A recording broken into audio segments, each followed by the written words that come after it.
So welcome to this latest episode of Success Sunday, and in this episode I am going to be interviewing one of my graduates, Carla Wade, who in the last 18 months has purchased 7 properties through auction houses and estate agents. We're going to be sharing some of her top tips with you on how you can do this as well, following the buy, refurbish, refinance process.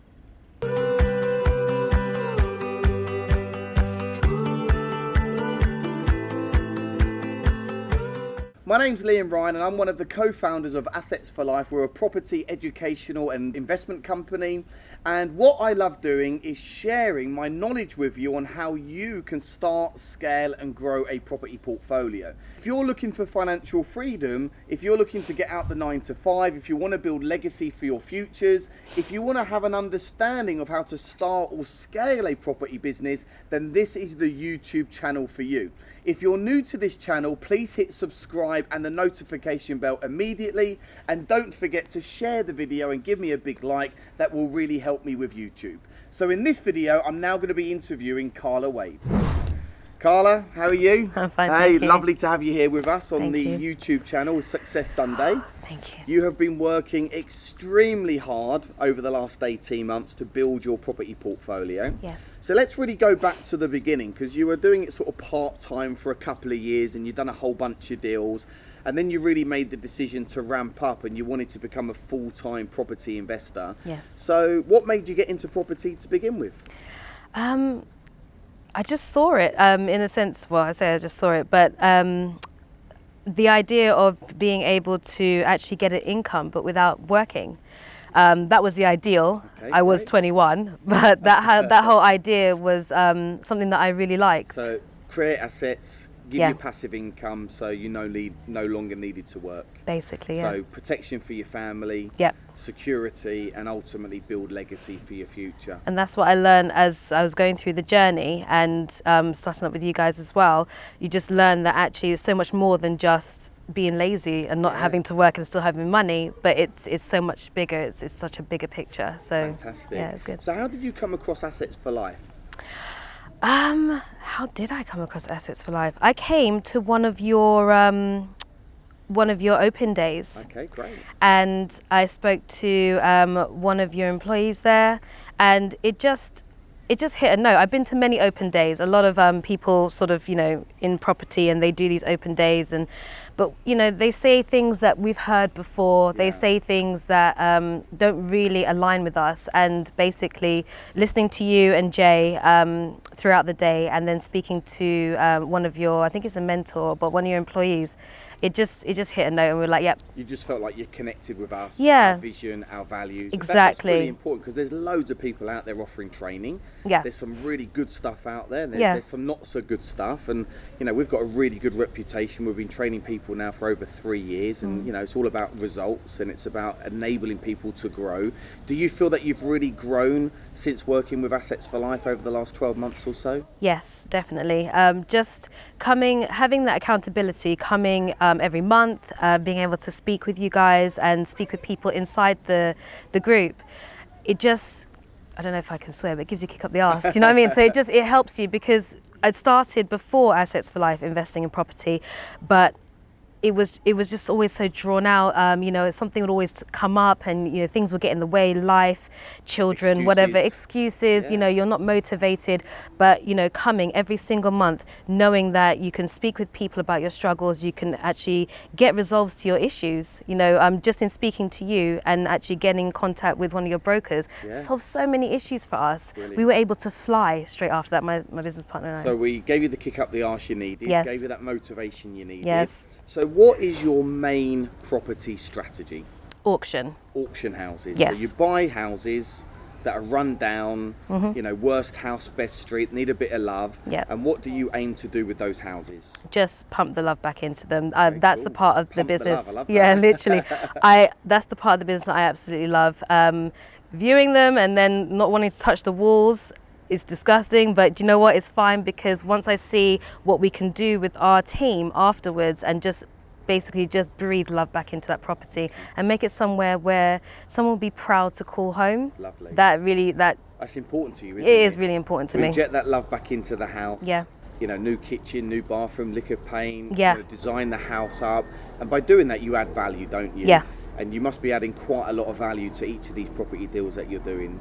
Well, there's always enough value. We do the analysis beforehand, so there's always enough value in it for us to then recycle our money, because that's our strategy. Cool. We didn't have a lot of capital to begin with, so it's always been a case where we have to be quite picky about the properties that we go for. Yeah, the but numbers need to stack, don't they do need to stack. It's really important. And you need to recycle your initial pot out, don't Yes. you? The deposit pot plus the money that you need to pay back to the funders. Yes. So that's really important. So you're following buy, refurbish, refinance. Your main strategy is to go out to auction. Why do you think auction works really well for you? Literally because it's a place that we can go and actually get our money back. We have gone with estate agents, and that's worked as well, but we find the majority of deals, there's more for us to pick from if we go to auction. Okay, more choice, Yeah. more BMV deals Yeah. going to auction. Have you built a really good relationship with now 2 or 3 main auction houses where you're going to get most of your deals? Yes. Or is it sporadic across the UK? No, there's a couple that we go with, and you know, they kind of do know us when we go on viewings. They're like, oh, hi Carla, or hi Mecca, you know, just whoever like they're seeing. So they know us, they know the kids, we always bring them with us. Lovely. So it's nice. It's So you nice to that build those relationship. relationships. Yeah. That's fantastic. And where are you buying your properties in the UK? West Midlands. So West Midlands, Yeah. and where do you live? I live in Berkshire. So you live in Berkshire. What's the journey time from Berkshire to the West Midlands? The farthest I've gone, I think, was probably 1 hour and 50 minutes, but in general, you're looking about 1 hour and a half, hour and 20 minutes drive. Fine. And how do you find managing that? Because it's not just round the corner, is it? No. So how do you overcome time? Because for a lot of people viewing this, they're like, well, I don't have the time to travel 2 hours. Well, we're all in that position, to be fair. So how do you overcome that? If I'm honest, in the beginning, before I was able to build up a really good power team in Birmingham and other parts of West Midlands, I had to literally just buckle down. So the work that I knew that I'd have to sacrifice because I have to take that day out to travel, I was up at night doing that work, made sure that it was done. So it was just about managing that. But then once you get your power team behind you, it makes it a lot easier because you can liaise with them. You know, majority of the people that we work with are really happy to go and do viewings because they know that it means it's work for them later on. Well, like your builder, for example. Yeah. So your builder will go and do viewings for you. Yeah. It's really good, isn't it? Utilise your power team. So initially it can be a bit of a challenge. You've got to build that team. You've got to work the relationship, make sure they trust you, you trust them. But then you can get a lot of them to do a lot of the work. It's really good, isn't it? Yeah. So even, would you say someone even doing this part-time can do this strategy? Yeah, I did it part-time. You've done it part-time? Yeah, I still work. Okay, No, now, yeah. yeah, Okay, still so you're work. not even in property full-time? Not full-time. And you've It feels like it. Wow, that's brilliant. I feel like I have 2 full-time jobs, but it's because you enjoy, I enjoy the property aspect of things. It doesn't feel so much as work, but it didn't always start off like that. You do have to go through your journey and you do get to that point. You've got to go through the pain. Yeah. You know, if you want something different, it's not just going to happen overnight. No. You've got to make sacrifices. You've got to stay up late. You've got to put the hours in. You've got to build those relationships. I know you went through lots of rejection in the beginning. Not every deal you go for you're going to get. Nope. Not every deal's going to stack. I know you've done a couple of deals way before you met me and Jay that didn't quite stack. No, they didn't. But you didn't give up. No. It wasn't that the game was wrong, it's that the player wasn't playing it right and you didn't have quite the experience. So you've done 7 deals in the last 18 months, which has been awesome. And are they now rented out as single lets or as HMOs? So we Or have one mixture? HMO and then the rest are single lets, and then we have 3, I say 3.5, but 3 that are being refurbished at the moment. And what are they being refurbished into? They're going to be going to HMOs. HMOs. You'll end up with 4 HMOs, a bunch of single lets, so a nice diverse portfolio. And what's the most amount of money that you're willing to leave into a deal when you go and get your refinance? It depends on the cash flow, because that's our end game. We want the cash flow. We want to replace our bills and not have to worry about that. So if the cash flow is very good, for example, we've left 15 grand into a deal. 15, 17 And grand. how many months? So you left 15 grand in a deal, but how many months was it going to take you to get that money out through the rental income, approximately? I'd say probably about a year and a half. Year and a half, that's really good. So within a year and a half, it's a no money down deal. You've got all your money back out. It's a free house. And I'm sure there's lots of people watching this video now that want free houses and they don't quite know how to go and do free houses. I've got free houses because you get all your money back out. So how are you funding the deals? Well, from the very beginning, it was sort of just doing small investments in areas that didn't need a lot of money down. So, for example, Durham, Okay, cool. 14 grand for a house. Okay, wow. And then once you sort of remortgage it, then you get your investment back. And we started off very slowly. I think that was part of the pain in the beginning because it was so slow because Yeah. the capital. Yeah, that was it basically. And then with auction, because you're only putting 20 to 25% down and then you're getting a bridge, we started using other people's money to great. then get our house. And that's how we were able to progress so quickly. Brilliant. So was you using other people's money for the deposit as well? No, the deposit always deposit came was from your that money? initial Okay, capital that's good. from the very, very beginning. So you built up your capital from doing smaller deals. Yes.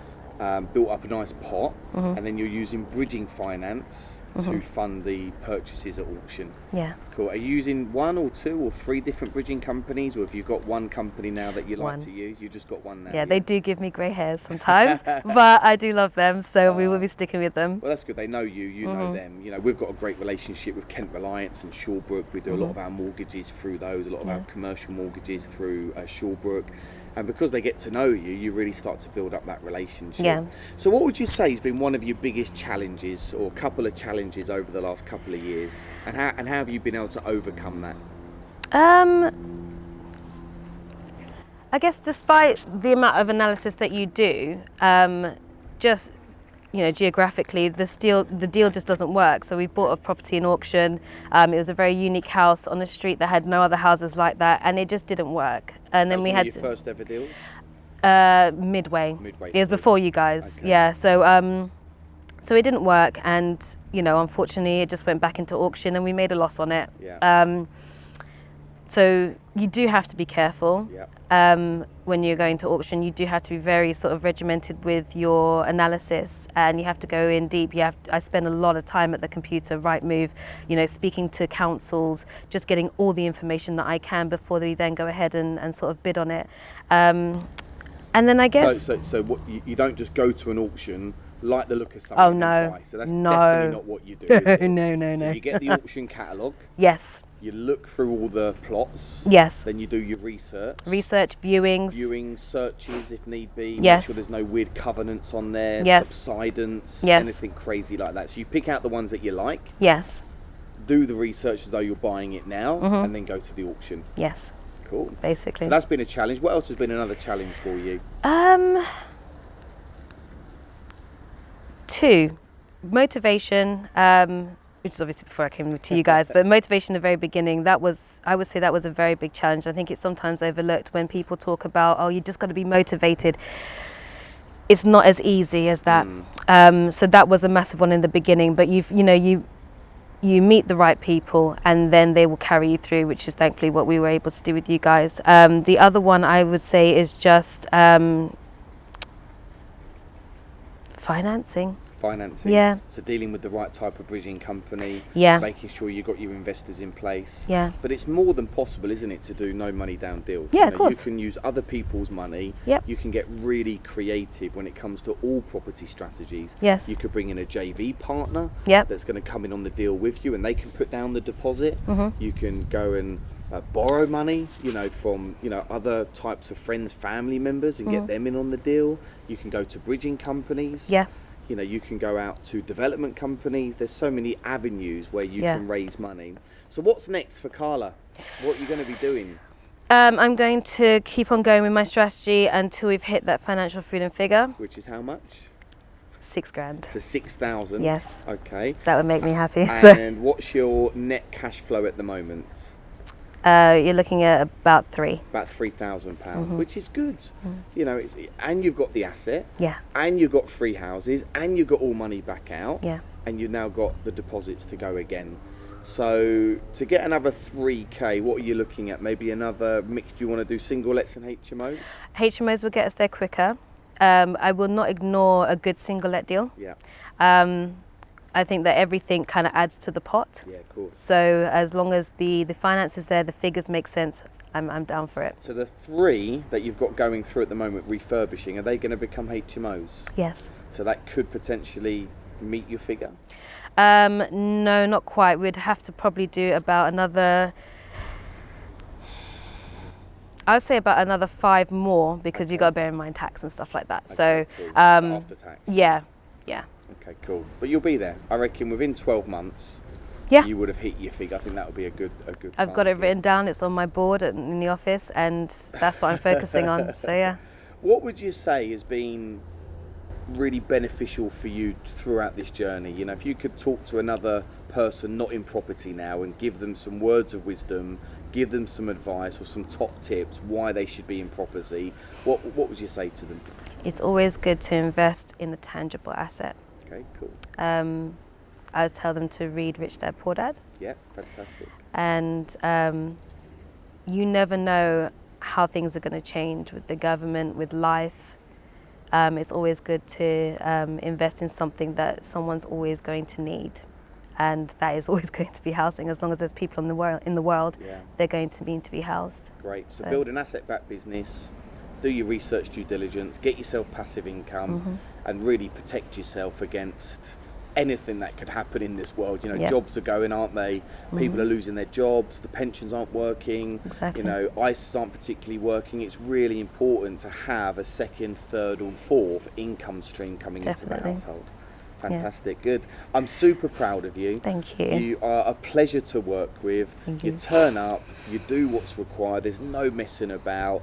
Every now and then you need a bit of a kick and Yes, a boost I and do. a cuddle. And it's just been lovely, you know, and we are so excited to have you with us, and we can't wait to see what's next. And I think you're just going to do bigger and bigger, and at some point you're going to end up going into development. Wow, what an interview that was. Look, you can do this as well. What is holding you back? Maybe you're in the rat race. Maybe you've got some fear. Maybe you're in some bad debt. I'm here to tell you right now, property has no barrier to entry. It doesn't matter who you are watching this video right now, you can and you will become a property investor. So what I want you to do now is click the link somewhere around me and watch another one of my videos, and make sure you come and attend my one-day event where you can spend a whole day with me. If I can do it, you can do it. Think big or go home, and I'll see you in another episode.